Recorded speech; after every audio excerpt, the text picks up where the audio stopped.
Buen día, muy contento de estar aquí y poder participar con ustedes de estas 29 jornadas estatales del Fórum Europeo de Administradores de la Educación Galicia 2022. En esta oportunidad vamos a presentar la ponencia Evaluando la educación para todos en un país en vías de desarrollo.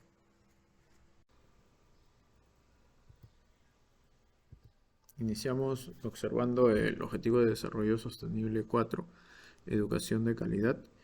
Y pues aquí podemos observar que no solamente nos vamos a vincular o no solamente vamos a pensar en el objetivo 4, educación de calidad, sino también en el uno, fin de la pobreza, el 2, cero hambre y el 3, salud y bienestar.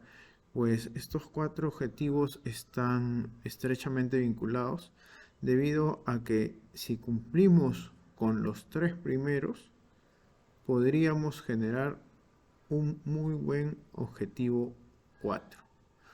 Bien, entonces tenemos algunas metas destacables las cuales pueden ser observadas dentro del mismo objetivo de desarrollo sostenible.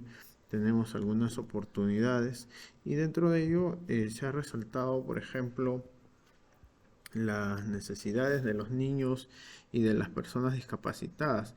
Es importante que se tenga en cuenta que estas personas pues necesitan una zona de transporte adecuada, ¿no? Para dirigirse a sus aulas, en los servicios higiénicos, los pasadizos, y no solo dentro de las instituciones educativas, sino también en las calles, en las aceras. Entonces deberíamos de preguntarnos si en realidad bastaría solo con tener una adecuada infraestructura en la instalación escolar, o también deberíamos de pensar justamente en que las calles o los accesos externos hacia la institución educativa puedan también ser adecuados para las personas que tengan algún tipo de discapacidad.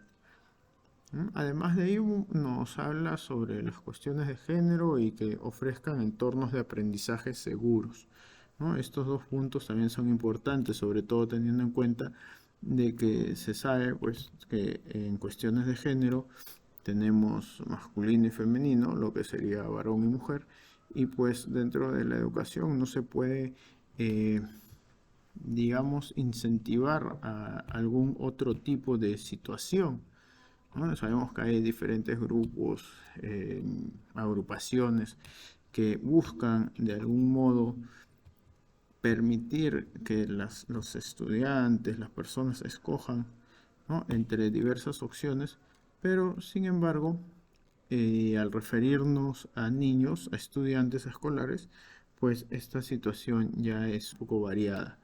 Y pues más adelante vamos a darnos cuenta de que también los medios de comunicación, la televisión sobre todo, influyen mucho en estos aspectos, ¿no? Sobre todo aquí en los países que estamos en vías de desarrollo, vemos que el contenido televisivo en cualquier horario es denigrante.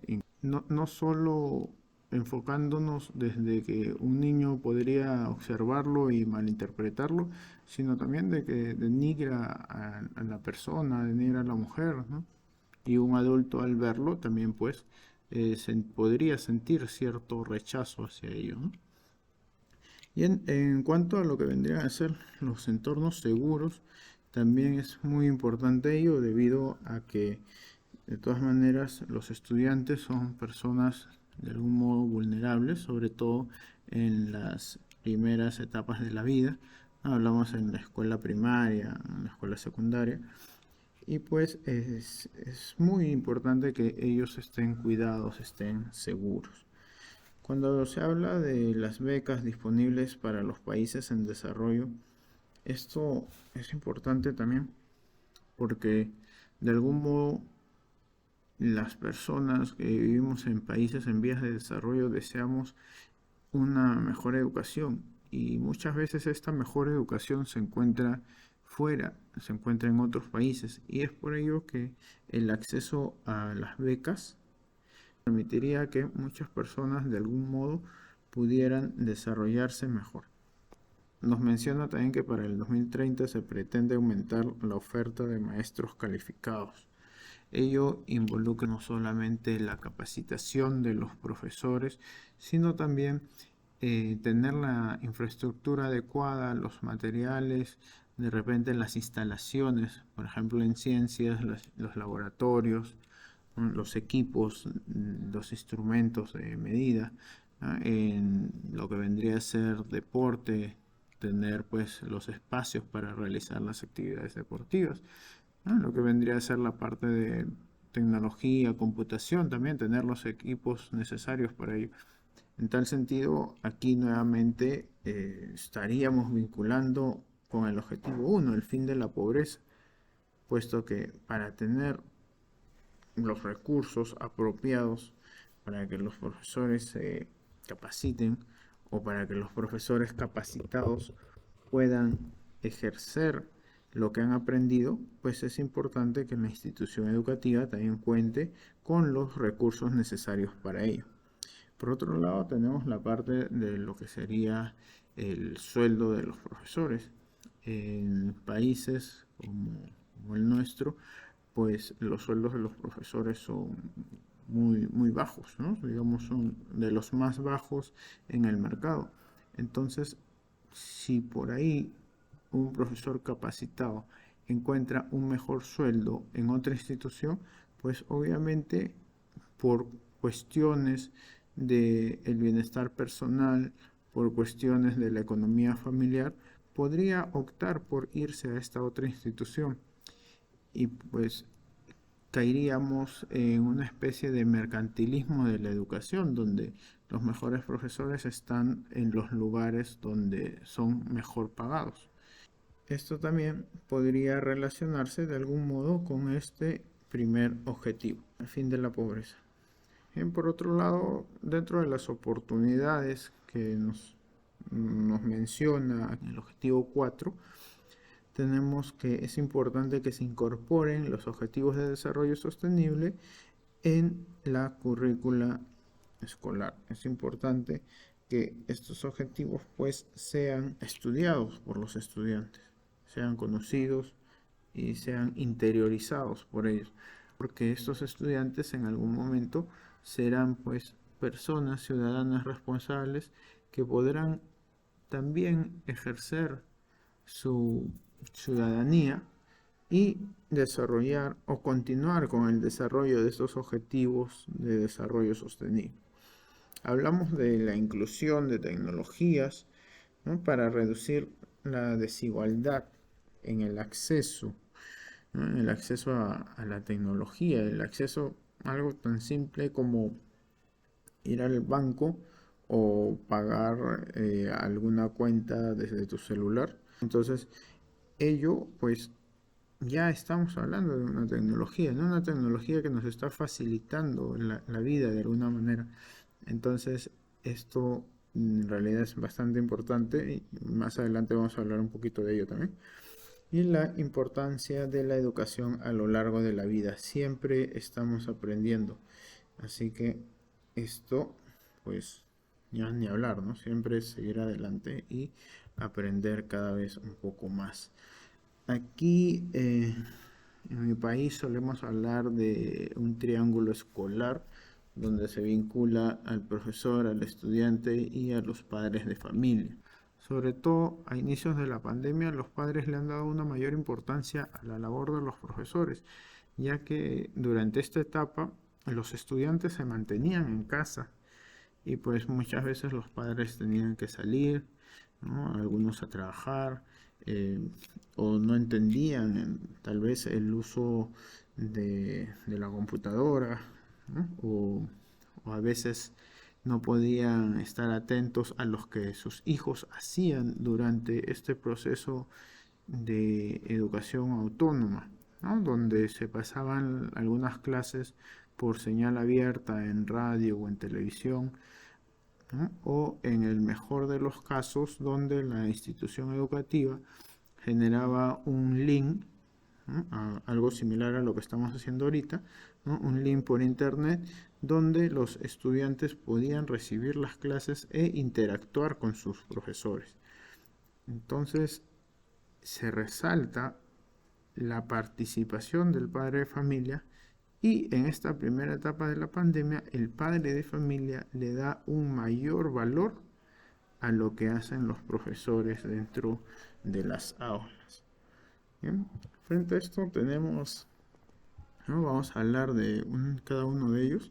Tenemos, por ejemplo, a los profesores. Entonces, ¿cuál es su papel dentro de la educación? Dentro de la educación, el profesor no es la persona que va simplemente a brindar el conocimiento, sino más que todo es un mediador que permite que los estudiantes puedan llegar a conseguir ese conocimiento. Y no solamente conseguirlo, sino también poderlo utilizar posteriormente.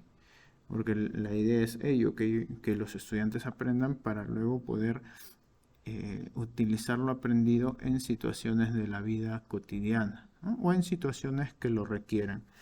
Aquí, por ejemplo, vemos en una zona rural como la profesora está enseñando el uso de la tecnología a estos estudiantes.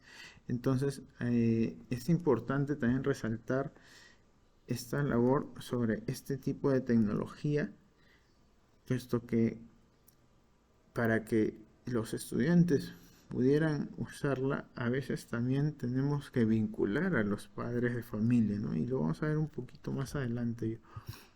Tenemos las estrategias que puedan usar los profesores.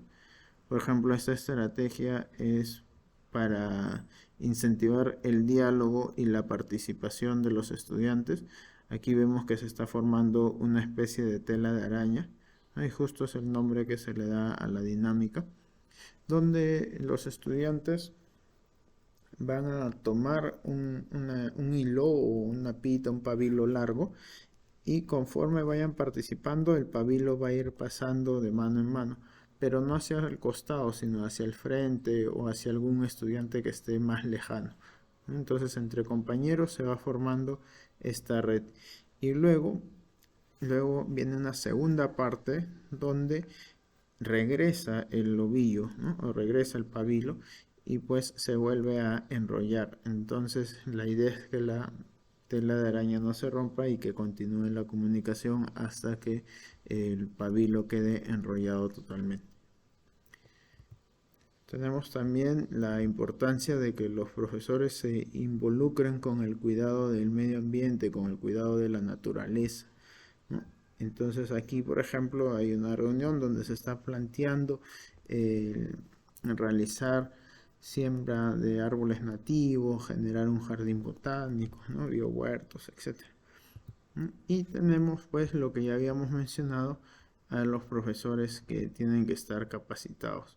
Pero en este caso no solamente es que el profesor está capacitado, sino que cuenta con las herramientas para poder comunicar ese conocimiento que ha aprendido dentro de su capacitación, lo puede comunicar a los demás. En este caso lo puede comunicar a los estudiantes. Tenemos a los padres de familia, y yo aquí colocaría incluso a las familias completas, ¿no? Que se deben de involucrar también, porque sabemos que hay diferentes tipos de familia, ¿no? Familias diversas, digamos, ¿no? Donde algunos estudiantes viven con sus abuelos, otros viven con sus tíos, o solo con el padre, solo con la madre. Entonces estas cuestiones, ¿no? Creo que aquí sería importante colocar familia, ¿no? Como lo vamos a ver en la siguiente diapositiva.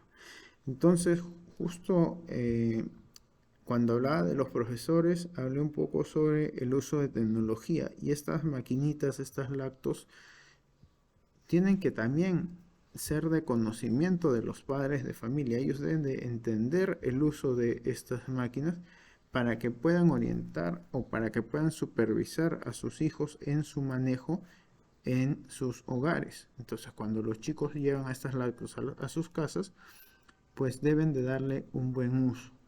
Porque si en el pueblo o en el anexo donde se está utilizando tienen internet, estas lactos podrían entrar a páginas inadecuadas para los estudiantes, ¿no?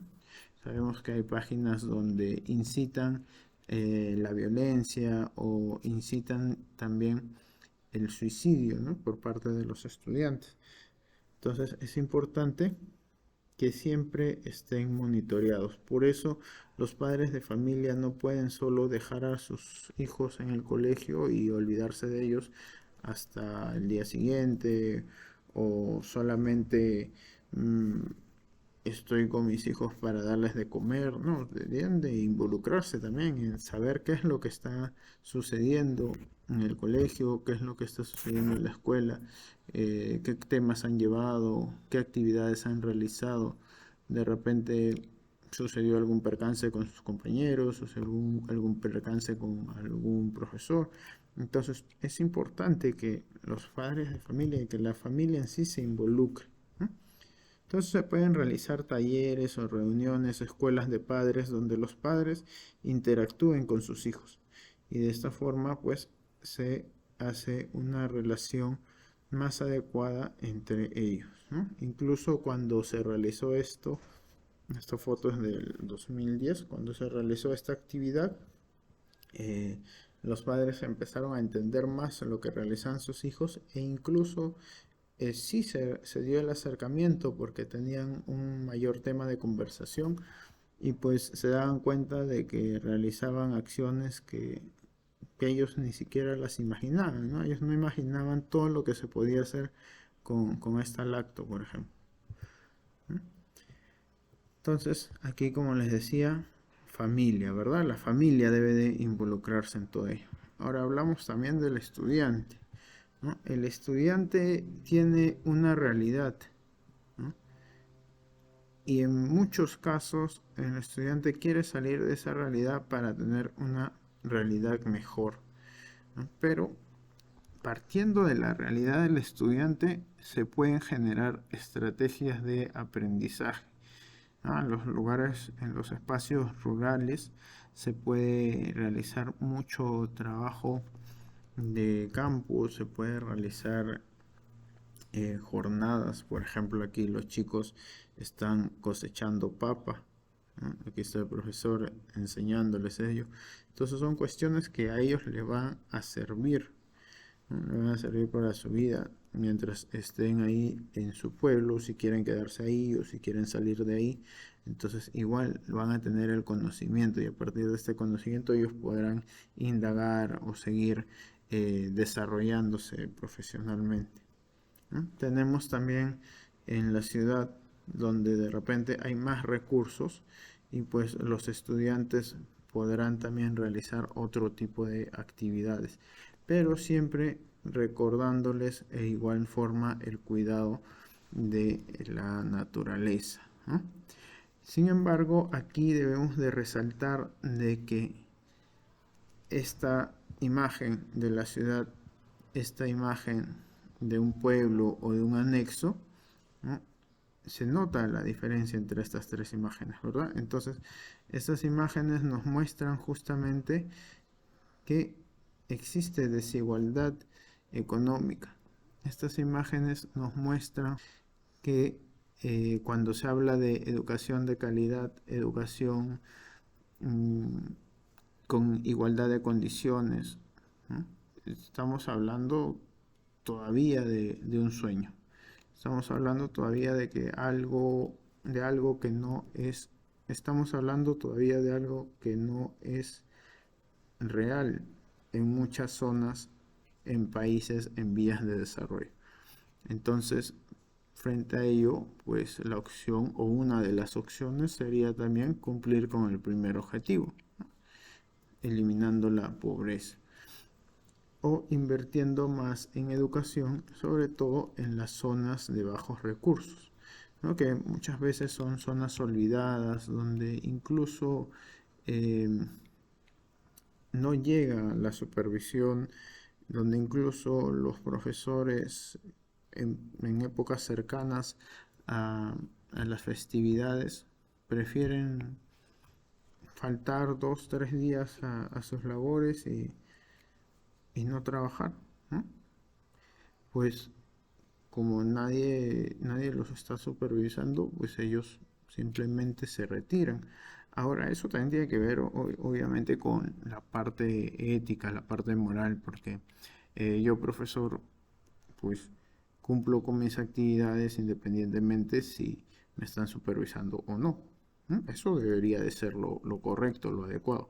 Pero se han visto en muchas ocasiones que eso no funciona, ¿no? Por ejemplo, justo cuando llegaba a uno de estos pueblos a realizar la actividad relacionada al uso de las lactos, yo tenía que capacitar a los profesores de la escuela, o sea, de primaria, ¿no? De los años primarios, y los profesores de los años intermedios o de secundaria, ¿no? O del colegio, ¿no? Se retiraban. Estábamos en quincena de noviembre y ellos ya se retiraban porque eh, simplemente decían: me voy a demorar en llegar a mi pueblo, ya se viene Navidad, ya para qué vamos a estar aquí, si ya todo está terminado, mejor me voy a mi casa, ¿no? Entonces eran situaciones que en realidad no, no iban acorde con la ética, ¿no?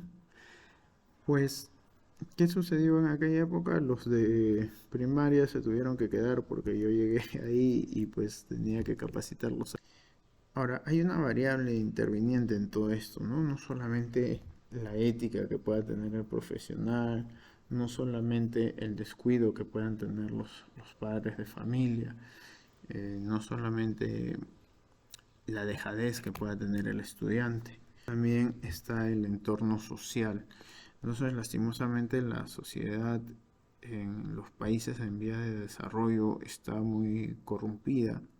Es una sociedad de mucho morbo, una sociedad que no, no entiende o no percibe el bien común, ni tampoco la solidaridad o el desarrollo de las demás personas, ¿no? Es una sociedad donde no hay normas de convivencia bien establecidas, ¿no? Generalmente los fines de semana uno puede estar en su casa descansando y de pronto escucha mucho ruido, ¿no? Porque el vecino está con el volumen de la radio muy alto y pues simplemente no le interesa que le pueda fastidiar a otras personas, ¿no? Entonces, esa cuestión tan simple, o el hecho de que vas a cruzar la pista y los carros se paran sobre el paso de cebra, sobre el cruce peatonal, ¿no? O que algún auto se pasa el semáforo en rojo, son cuestiones que están relacionadas con el entorno social.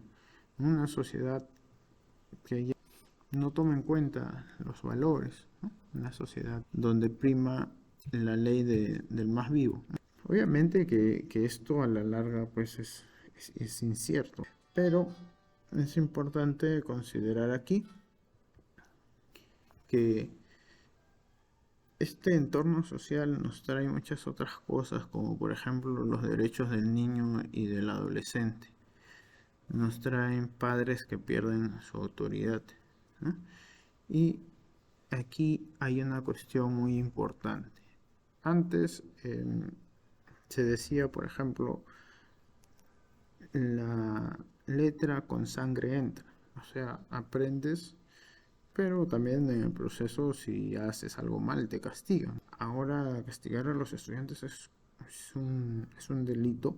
No se puede castigar directamente a los estudiantes. Incluso esto se ha normalizado tanto que los estudiantes podrían decir: uy, el profesor me está mirando mal, y quejarse en la dirección, ¿no?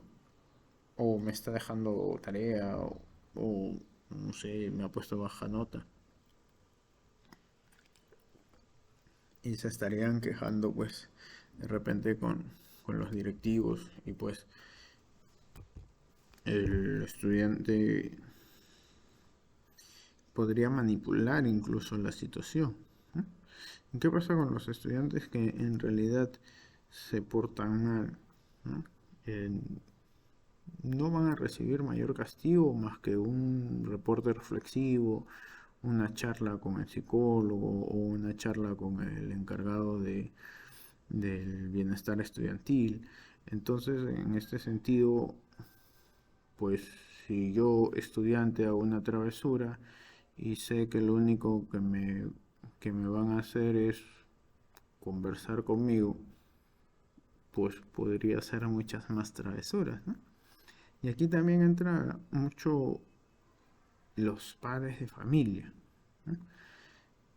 Puesto que llega un momento en que el padre de familia se pone a favor de su hijo y dice, no, por ejemplo, eh, si el profesor le ha dejado mucha tarea o el profesor le ha puesto 10 de nota.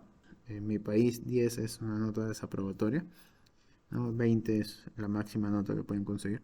Entonces, el profesor le ha puesto 10, de repente le tiene cólera a mi hijo. Entonces, esas conductas refuerzan la mala conducta del estudiante. Entonces, el estudiante ve en su padre una persona, o en su padre o en su madre ve una persona que está permitiéndole hacer algo inadecuado. Y cuando el estudiante crece, se va a empoderar de una mayor autoridad ante sus padres, ¿no? Llegando al punto, por ejemplo, les cuento una anécdota, a inicios de la pandemia, una madre de familia me llamó por teléfono y me dijo, profesor, por favor, llámele la atención a mi hija que se está portando mal en la casa. Y pues yo le dije, señora, pero su hija está ahí con usted en su casa. O sea, usted puede llamarle la atención. Obviamente usted que es su mamá, ¿no? Tiene todo el derecho de educar a su hija de la mejor manera, ¿no? Pero ya la madre había perdido toda la autoridad, ¿no? Ante su hija. Entonces, esas situaciones son importantes de saber manejar, ¿no? Tenemos, por ejemplo, la hipersexualidad, ¿no? Tenemos la televisión basura, tenemos programas televisivos que no respetan lo que antes se llamaba el horario familiar. Tenemos canales televisivos o programas, no, tenemos programas televisivos que no respetan lo que antes se llamaba horario familiar. Tenemos programas donde salen mujeres con poca ropa, generalmente mujeres muy voluptuosas, con digamos, un formato ya establecido, ¿no? Mujeres altas, delgadas, con un cabello de un color específico, ¿no? Junto a hombres, a varones que también son pues fornidos, ¿no? Musculosos. Y pues también aparecen con poca ropa, ¿no? Entonces, realizando juegos de repente, carreras, saltos, ¿no? Una serie de circuitos. Entonces, esto además se, se vincula con cuestiones de enamoramientos entre los participantes, ¿no? Cuestiones de infidelidad y pues es visto por los estudiantes, es visto por niños, por jóvenes, ¿no? Incluso por adultos. Y pues esto no deja nada bueno, no deja nada bueno, ¿no? La hipersexualidad también tenemos otros tipos de programas, como que un montón de gente viviendo en una casa, ¿no? Y lo que hacen es andar de juerga, ¿no? O sea, una vida muy bohemia, pero no solo de alcohol, sino también de otras cuestiones ya más sexuales, sexuadas en todo caso. Y pues también tenemos, por otro lado, lo que suelen hacer algunos padres de familia, que es vestir a sus niños pequeños como si fueran adultos, o de que las niñas a muy pequeña edad salgan en desfiles de pasarela, ¿no? En desfiles de moda con trajes de baño, por ejemplo. Entonces, niñas pequeñitas, ¿no? De 8 años, 5 años, ¿no? Entonces, ¿qué estás haciendo? Estás normalizando que el cuerpo, la figura es lo que finalmente te va a dar algún tipo de beneficio a la larga, sin tener en cuenta o sin considerar que no están en la edad para ello y que estás dejando de lado la parte intelectual. Incluso en estos programas de concursos que alguna vez sacan algunas preguntas de cultura general y todo ello, y pues los participantes responden una serie de incoherencias, y pues esto genera también que simplemente el estudiante, la persona, el niño, ¿no? Diga, ellos, mira, están en la tele y no saben ni siquiera, eh, no sé, cuáles son los próceres de la independencia del país, no saben ni siquiera eh, cuáles son los nombres de las ciudades más importantes. Y tenemos también el Internet, o sea, estamos ahorita evaluando, ¿no? Evaluar qué cosa es decir, las cosas positivas y las cosas negativas. El Internet es muy bueno para recoger fuentes confiables, pero el Internet tiene mucha información, entonces también va a haber fuentes que no son confiables, va a haber mucha información falsa, ¿no? Incluso en esta primera etapa de la pandemia hubo mucha información a favor y en contra de las vacunas y generó que muchas personas no se vacunen, generó que muchas personas de las que estaban hospitalizadas en la segunda y tercera etapa hayan sido personas que no se hayan vacunado, ¿no? Y que las personas que sí se vacunaron de repente no tuvieron efectos tan graves en su salud al ser contagiados por el COVID. Entonces, así como hay en cuestiones de salud, hay en otras cuestiones también muchas fuentes. Incluso hay fuentes que te dirigen a páginas inadecuadas para los estudiantes, ¿no? Hablamos, por ejemplo, de pornografía, hablamos de páginas de manipulación, ¿no? Hablamos de páginas donde incitan a la violencia, incitan al suicidio. Entonces es importante que el padre de familia sepa ello y que esté también atento a lo que realizan sus hijos, ¿no? Por ejemplo, hay niños muy pequeños que manejan muy bien la tecnología, los celulares, todo.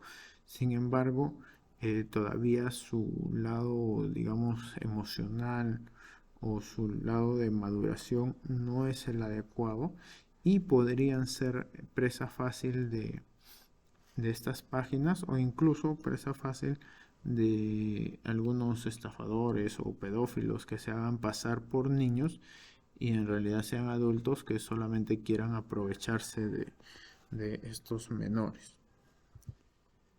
Entonces, finalmente, podríamos ver una nueva propuesta de este triángulo escolar donde se involucraría la sociedad como una variable interviniente, ¿no? Como le había mencionado antes, una variable que podría ir a favor, como que también podría ir en contra de lo que vendría a ser este proceso de enseñanza. Ahora, ¿cómo nos imaginamos la educación en el Perú hacia el 2036? Pues vemos que hay una visión donde se busca que todas las personas podamos aprender, nos desarrollemos y prosperemos a lo largo de nuestras vidas, ¿no? Ejerciendo responsablemente la libertad para construir proyectos personales y colectivos, conviviendo y dialogando, ¿no? Teniendo la integración generacional, integración cultural, ¿no? Viviendo en una sociedad democrática, equitativa, igualitaria, inclusiva, que respete y valora la diversidad en todas sus expresiones y asegura la sostenibilidad ambiental. Hablamos de inclusión y equidad, ¿no? Hablamos de vida ciudadana, hablamos de bienestar socioemocional, hablamos de productividad, hablamos de prosperidad, investigación y sostenibilidad. Es importante, esto está en el Proyecto Educativo Nacional al 2036, es importante tener en cuenta que en educación se necesita investigar. Al realizar investigación, los chicos, los estudiantes, pues amplían su conocimiento y desarrollan nuevas habilidades, ¿no? Habilidades, por ejemplo, de crítica, habilidades investigativas, habilidades experimentales, ¿no? El tomar nota, el realizar un trabajo de campo, el hacer una encuesta, una entrevista. Entonces son cuestiones que le van a favorecer al estudiante dentro de su desarrollo, ¿no? Entonces, si queremos una educación para todos, debemos de ver de que en sí todos tengan la posibilidad de ser educados. Y lastimosamente eso no se da o no se está dando de la manera que debería de darse. Porque la educación para todos hasta ahora es un sueño, o al menos lo es en los países que están en vías de desarrollo. Y lo es ¿por qué? Porque hay familias disfuncionales, lo es porque hay niños que tienen que trabajar, lo es porque hay profesores que no se capacitan, lo es porque hay normas que te impiden corregir a los estudiantes, lo es porque en realidad hay padres muy permisivos, lo es porque hay una sociedad que está corrompida totalmente, lo es porque el sistema así lo está estableciendo, ¿no? O lo es porque simplemente la educación por mucho tiempo en los países en vía de desarrollo se da simplemente para generar obreros que aprendan a regirse por una hora de ingreso, una hora de salida, una hora de recreo, a regirse por cuestiones que tienen que hacer y obedecer, ¿no? Y no se vincula a lo que vendría a ser justamente esta parte de la investigación. No se vincula al desarrollo personal de la persona o no se vincula de repente a la generación de empresas o de negocios propios, sino simplemente a ser empleados que trabajen para otras personas o para instituciones públicas o del Estado. Entonces, esa situación también debería de modificarse. Obviamente, todo ello está en relación a los objetivos de desarrollo sostenible, ¿no? Donde ya, bueno, en otras ponencias hemos hablado de la vida submarina, del cuidado del clima, de los ecosistemas, ¿no? Ahora estamos hablando de la educación que funcionaría mejor sin pobreza, sin hambre y con una buena salud y bienestar. ¿Puedo investigar desde la escuela? Sí puedo investigar desde la escuela. Se puede investigar con niños pequeños, se puede investigar a niños más grandes, ¿no? Jóvenes, adolescentes. Lo único que necesito es que los niños piensen en algo, se interesen en algo y a partir de ello que se han interesado puedan investigar, ¿no? Que los niños de repente vean eh, una oruga que luego se convirtió en mariposa y que se interesen en ello y que luego investiguen qué pasó, cuál fue el proceso, cómo la mariposa llegó a formarse, ¿no? Cómo esa oruga pudo volar después, ¿no? Entonces, algo tan simple como ello podría despertar el interés de los estudiantes en cuestiones de fauna silvestre, ¿no? Y al conocer la fauna silvestre, pues podría querer a la fauna silvestre. Y si quiere a la fauna silvestre, va a respetar a la fauna, o sea, conoce la fauna para luego respetarla, conoce a los seres vivos para luego respetar, conoce tu medio ambiente para respetar el ambiente, para no contaminarlo, para disminuir el uso de materiales nocivos, ¿no? Entonces, es importante realizar la investigación. Ahora un nivel superior, un nivel secundario, podríamos ver de repente otros tipos de investigaciones. Habíamos visto ahí las realidades de los estudiantes, por ejemplo, que vivían en el campo. Ellos podríamos relacionarlo ahí, control biológico de plagas, para que los campesinos no gasten tanto dinero en insecticidas químicos o en fungicidas químicos que simplemente lo que hacen es debilitar la tierra y generar pues cultivos de menor calidad. Entonces podríamos vincularlo ahí más al desarrollo de la parte orgánica, del control biológico, abonos orgánicos, compost, humus. Entonces estamos generando algo que en realidad le va a servir a la persona. Pues tenemos aquí, por ejemplo, el desarrollo de habilidades, ¿no? Como ya se había dicho, habilidades de investigación, donde tenemos, por ejemplo, el control biológico de plagas. En este caso, se hizo el control con chocho, ¿no? Que es una planta nativa aquí del Perú, tricoderma, y un fungicida químico. Y podemos notar que el control biológico con chocho dio mejores resultados que el fungicida químico, que es el que está en este caso en última instancia. Entonces, aquí tenemos las placas, las muestras. En este caso, el de aquí abajo vendría a ser el utilizado con extracto de chocho, y este otro sería el testigo, y el de aquí arriba tenemos el fungicida químico. Y así estos tratamientos son parte de una investigación científica, una investigación que lo han hecho estudiantes, ¿no? De edades escolares, estudiantes de colegios. Entonces, obviamente con una cierta tecnología también, ¿no? Entonces, esto poderlo replicar en todos los colegios del país, pues sería un tema muy interesante, ¿no? Pero para ello también se necesita una mayor inversión en educación, ¿sí? En este caso lo que se hizo fue eh, comparar, ¿no? El crecimiento radial, ¿no? La varianza del crecimiento radial. Por eso aquí vemos las placas, ¿no? En las placas hay crecimiento radial, ¿no? Redondito, ¿no? Como un círculo, circunferencia. Se puede realizar el trabajo in situ también, realizar, por ejemplo, análisis de muestras, ¿no? Recolección de muestras de agua. Esto es en un humedal, ¿no? Y luego se puede realizar el análisis de estas aguas tomadas o de estas muestras, ¿no? Realizar compostaje, forestación, ¿no? Y bueno, también se realizan trabajos de sensibilización hacia la comunidad.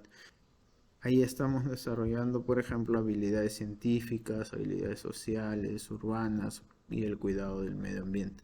Entonces, todo ello vinculado también a un trabajo in situ, generando trabajos de campo, cuadernos de campo, ¿no? Cuestiones que al fin y al cabo van a beneficiar también a los estudiantes durante este proceso. Tenemos también la retroalimentación, por ejemplo, la escala de Wilson. En la retroalimentación lo que se hace es reflexionar con el estudiante sobre el conocimiento adquirido y lograr que este conocimiento sea suyo, que ese conocimiento sea parte del estudiante. Entonces, para ello es importante ver también los puntos débiles y los puntos fuertes que puede haber tenido el estudiante durante el desarrollo de este aprendizaje. Entonces, primero hay que clarificar, ¿no? Primero hay que clarificar. Aquí lo que nos menciona es hacer preguntas que nos permitan recabar información sobre las ideas que tienen los estudiantes, cuáles son las ideas claras sobre sus evidencias, sobre las evidencias o sobre el producto de su aprendizaje. Luego de ello, habría que valorar. En este caso, lo que se hace es enfatizar en los puntos positivos, ver las fortalezas y los aspectos que son interesantes o los aspectos buenos en relación a la evidencia, ¿no? En relación a la evidencia que pueda presentar el estudiante.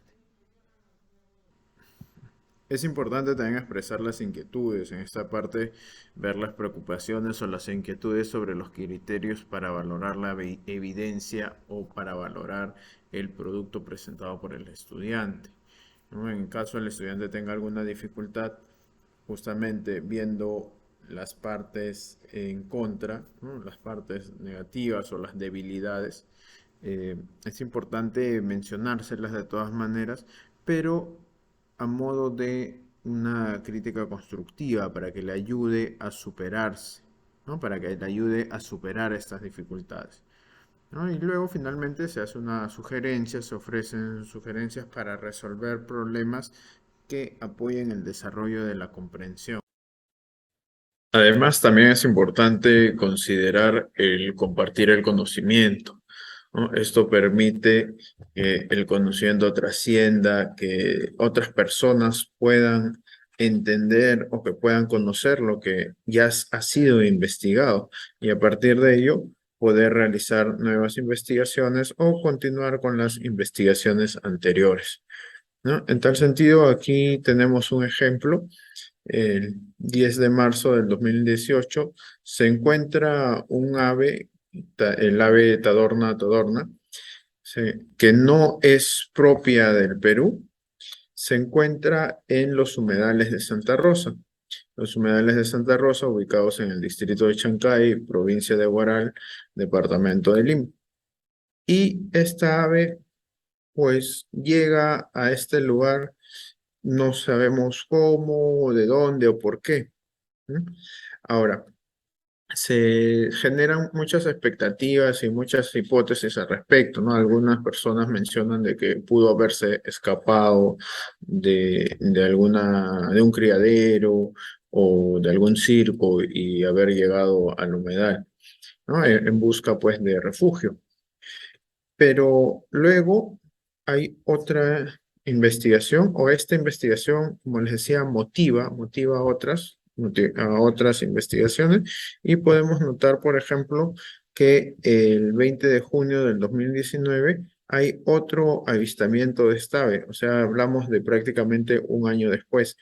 Entonces, esta ave, el Tadorna tadorna, se vuelve a observar en el humedal de Santa Rosa. ¿Mm? Y es ahí la importancia del compartir el conocimiento. ¿Qué hubiese pasado si nunca se hubiese compartido esta información? Se seguiría pensando de que tal vez el ave simplemente escapó o llegó de ahí de casualidad, pero al ver que el ave retorna un año después, ya se podría decir que se está generando una recurrencia. Y si luego en el 2020, en el 2022, ¿no? Hay nuevamente otro avistamiento de estos, significaría que efectivamente el ave está retornando. Ya está retornando porque tal vez le gustó el lugar, porque tal vez es parte de su camino, de su ruta, ¿no? Pero esta investigación, ya, o porque tal vez es parte de su ruta. Entonces, en tal sentido, es importante el compartir el conocimiento. ¿Qué sucede en educación? Sobre todo en los pequeños colegios de los países en vías de desarrollo. Muchas veces, e incluso en los grandes colegios también, muchas veces los profesores son reacios a compartir el conocimiento. Es decir, un profesional no comparte con su colega y esto genera justamente dificultad en el desarrollo del proceso de enseñanza y obviamente en el proceso de aprendizaje del estudiante. Además, en el mismo proceso de aprendizaje de los propios profesionales. Es decir, no hay una retroalimentación entre profesionales, no hay un compartir conocimientos, y si no se comparte conocimientos no se podrían generar conocimientos nuevos. Entonces, si hablamos de educación para todos, también necesitaríamos hablar de conocimiento compartido para todos, donde todos tengan acceso al conocimiento y de esta forma el conocimiento pueda trascender y de esta forma a partir de un conocimiento podamos generar nuevos conocimientos. Es así como que el compartir el conocimiento también debería de ser parte de lo que significaría educación para todos. Bien, entonces hasta aquí estaría la ponencia del día de hoy. Aquí les presento la bibliografía consultada y pues muchas gracias por el tiempo y la atención prestada. Que tengan una buena tarde.